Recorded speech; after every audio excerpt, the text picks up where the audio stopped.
For a good parenting plan, I like to be as thorough as possible.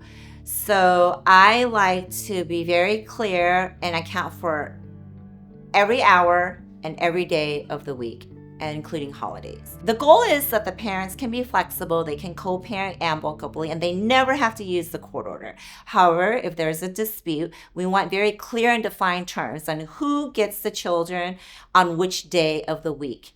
That way, if there's any dispute, we have something to fall back on, and we're not in this chaos and we're calling the police and things like that. So I like very clear, defined orders that would also include where the custody exchange, the location of the custody exchange, who's going to be driving the children. And so again, just very clear, defined terms. Hopefully you can co-parent amicably and never have to use it. But again, if there's a dispute, then we have very clear expectations and guidelines to follow. My recommendation on how to balance holidays and special days is to be able to and willing and open to sharing. We're looking from the children's perspective, and I think that if we look from the children's perspective, would be wonderful if they could share the holidays with both parents so they can experience the holidays in both households. A lot of times parents want to run a court immediately if there's a disagreement.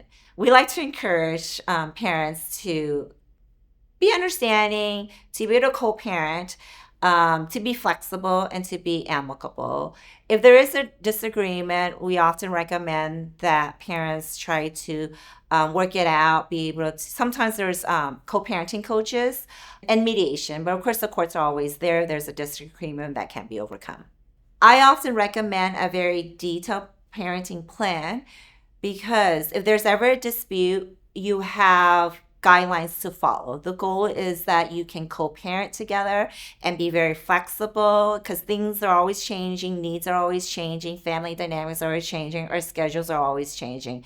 So it's the goal that you can be flexible, but if there's ever any dispute, then the detailed parenting plan is something that we can fall back on so that we're not always running to court because there's a dispute over whatever the situation might be. A flexible parenting plan may be good for parents who are able to, and historically have been able to work closely together and be flexible with one another. However, if there is a dispute, then there are no defined terms.